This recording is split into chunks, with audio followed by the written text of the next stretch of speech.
नमस्कार, मैं हूँ राजेश श्रीवास्तव। जैसा कि आप सब जानते हैं कि उत्तर प्रदेश में निकाय चुनाव का ऐलान हो चुका है और निकाय चुनाव की रणभेरी बजने के साथ ही उत्तर प्रदेश की सत्तारूढ़ भारतीय जनता पार्टी ने उत्तर प्रदेश में ट्रिपल इंजन सरकार की ऐलान कर दिया है और कहा है कि इस बार उत्तर प्रदेश में ट्रिपल इंजन की सरकार होगी, यानी कि एक केंद्र सरकार, दूसरी उत्तर प्रदेश सरकार और अब निकाय चुनाव की बात की जा रही है। जहां सारे दलों ने अपने-अपने प्रत्याशियों के पर्चे खोल दिए हैं और जब पहला चरण का चुनाव होना है 4 मई को, तो उस 4 मई के लिए लगभग सारे प्रत्याशियों के नाम ऐलान हो चुके हैं और कल सभी लोगों ने अपना नामांकन पूरा कर दिया है। अब नामांकन की तारीख खत्म हो चुकी है, जो कल 17 अप्रैल को थी। इस चुनाव के ऐलान होने के साथ ही सारे दलों को कहीं न कहीं समायोजित किया गया है।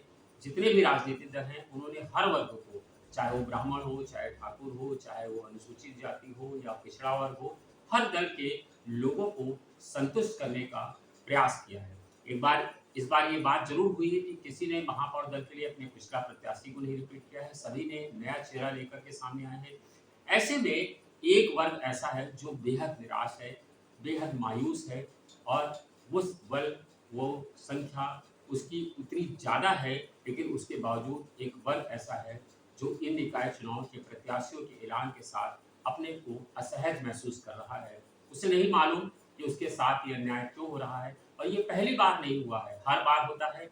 हर बार बात कर रहा हूँ मैं कायस्थों की।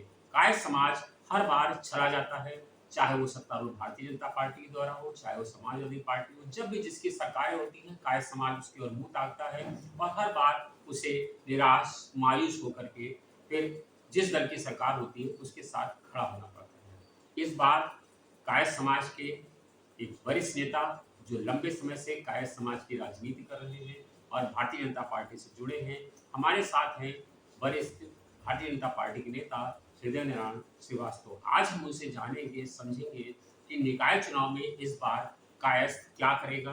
क्या वो भारतीय जनता पार्टी का जो कहा जाता है कि पिछलग्गू बन कर के रहेगा या कायस्थ समाज अपने लिए कुछ नया करेगा? कायस्थ समाज क्या कायस्थ मतदाताओं के साथ खड़ा होगा, जहाँ-जहाँ कायस्थ मतदाता खड़े हैं, या फिर कायस्थ समाज भारतीय जनता पार्टी के साथ खड़ा होगा? ये तमाम सारे सवाल हैं जो आज हम लेकर के आए हैं और आज हम बारी-बारी से बहुत विस्तार से उनको समझेंगे और आपने जानेंगे कि आखिर क्या होने जा रहा है नगर निगम के एक चुनाव इंटरव्यू में। चल रहा है नगर जैसा निगम उसके के बाद बात चुनाव में करते हैं। कायस्थ क्या करेगा? हाँ, कायस्थ किस तरह की रणनीति तय करेगा? ये हम उनसे जानेंगे, समझेंगे।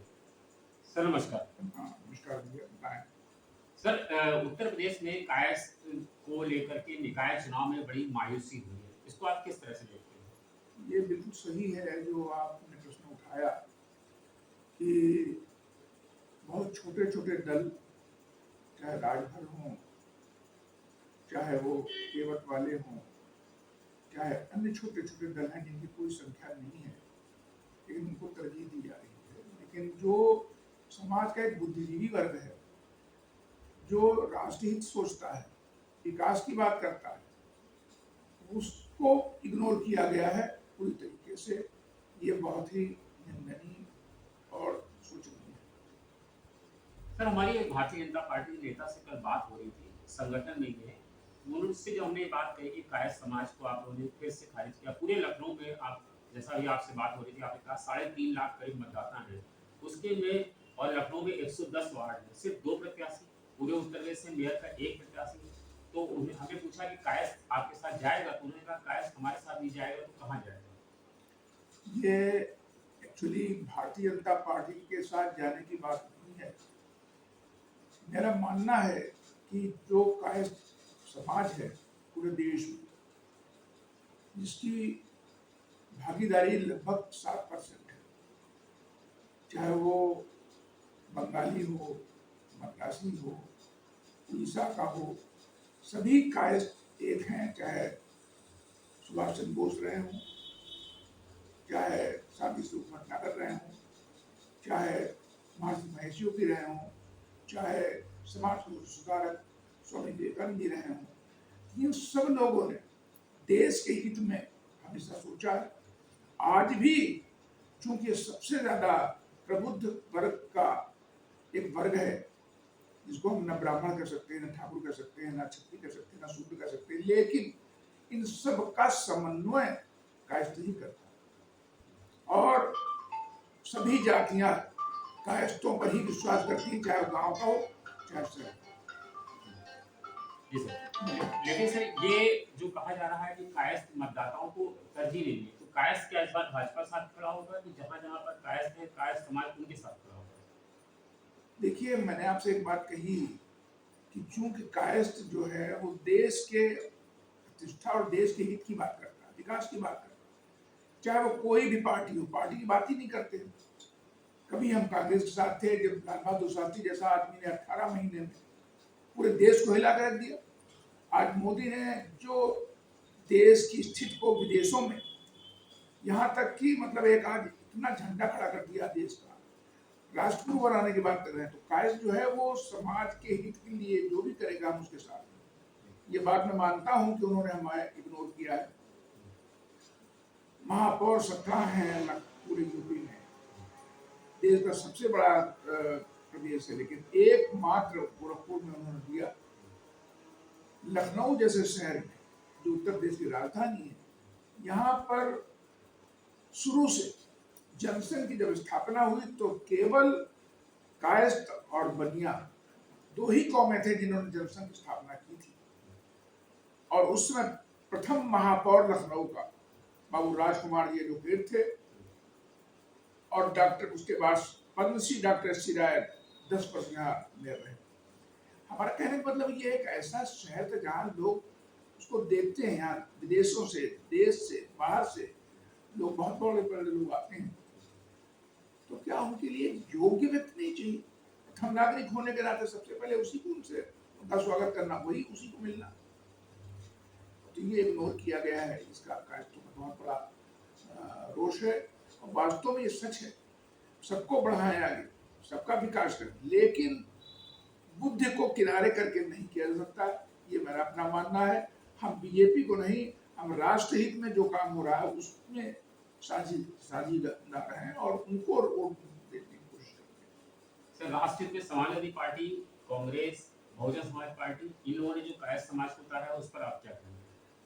देखिए, कुछ पार्टियां तो क्षेत्रीय पार्टियां हम कहेंगे, चाहे समाजवादी हो चाहे बहुजन समाज पार्टी। हाँ, कांग्रेस जरूर शुरू से एक पुरानी पार्टी है और उसने कायस्थों में तरजीह दी है। उन्होंने अपने कुछ जगहों पर मेयर भी खड़े किए हैं, कुछ पार्षदों की संख्या भी उन्होंने बढ़ाई है। अब लखनऊ में 3.5 लाख कायस्थ है। जब हम 89 में सभासद का चुनाव जीते थे, तब उस समय यहाँ पर 6 पार्षद हम जिता के लाए थे, भैया जी समेत हम लोग 6 आदमी थे। आज संख्या बढ़ी, लेकिन हमारे पार्षदों की संख्या सिर्फ 2 रह गई। कैंट क्षेत्र में पार्षदों से भरा पड़ा है। लाल जी जो गोपाल टंडन जी का क्षेत्र, उसमें कायस्थ भरे पड़े हैं। मध्यपुरा कायस्थ भरा पड़ा है, लेकिन सिर्फ एक क्षेत्र से 2 पार्षद मिले, पूरे लखनऊ को उन्होंने इग्नोर किया। ये बहुत ही निंदनीय, अशोभनीय और समाज के हित के लिए नहीं अच्छी है, ये मेरा मानना है। कायस्थ समाज इसका किस तरह से विरोध दर्ज कराएगा चुनाव में, ताकि भारतीय जनता पार्टी को यह एहसास हो कि उन्होंने कायस्थ समाज को किनारे किया है, उसका उन्हें नुकसान उठाना पड़ा है? ये तो मैं नहीं कह सकता, चूंकि कायस्थ समाज एक मैंने हिसाब से बताया कि बुद्धिजीवियों का है, राष्ट्रहित की बात सोचता है, तो हम तो राष्ट्रहित की ही बात में सभी कायस्थों को जाना होगा उसमें। लेकिन ये जरूर है कि कहीं ना कहीं इसका विरोध दर्ज कराया जा रहा है। लखनऊ में दिलीप पार्षद को टिकट नहीं दिया गया, उसने निर्दलीय खड़ा हो गया। आपकी डॉक्टर ईरा श्रीवास्तव लखीमपुर में निर्दलीय खड़ी हो गई। आप सीतापुर विरोध कर रहा, आपका हरदोई बाराबंकी विरोध कर रहा, आपका गोंडा विरोध कर रहा।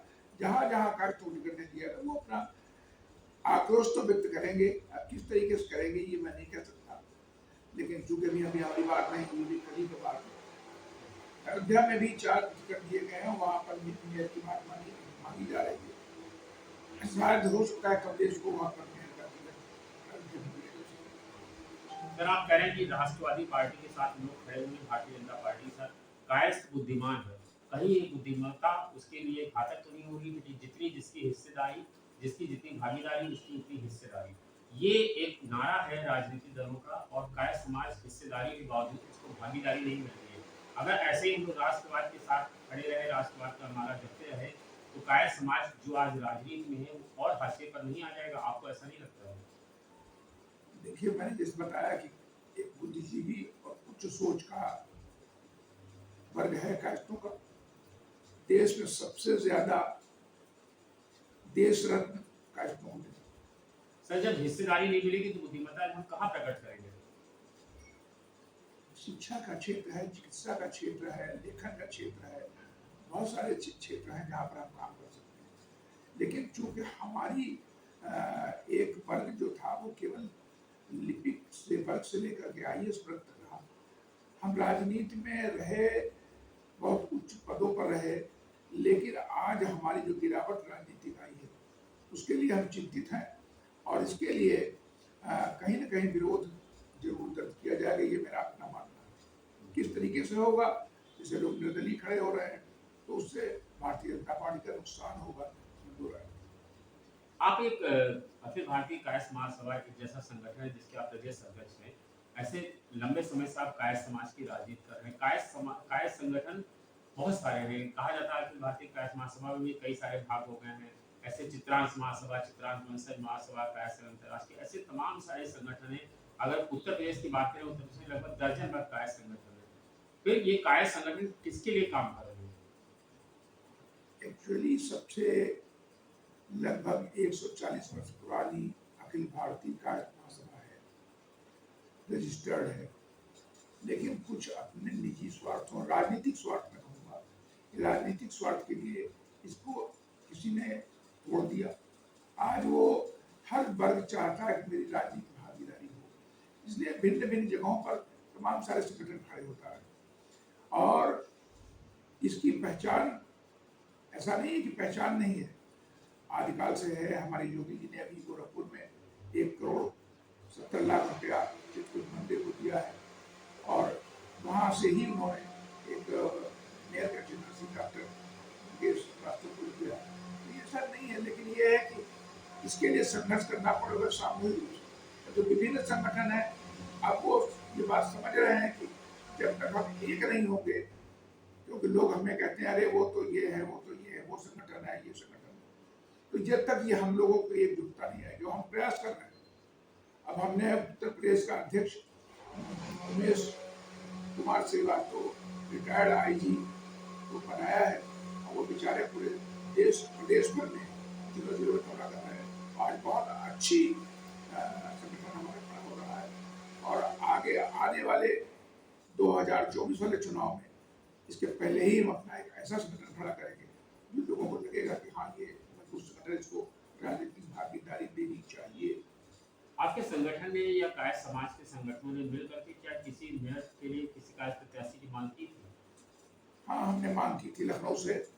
डॉक्टर ज्योत्सना श्रीवास्तव को सभी ने मिलकर के कहा था और इसकी बहुत बड़ी एक हमने मतदाता सम्मेलन किया था जिसमें 7-8 हजार लोग इकट्ठा हुए थे और ये मांग रखी कि सभी संगठन के लोग उसमें मौजूद थे, सभी प्रमुख लोग मौजूद थे, डॉक्टर ज्योत्सना श्रीवास्तव है।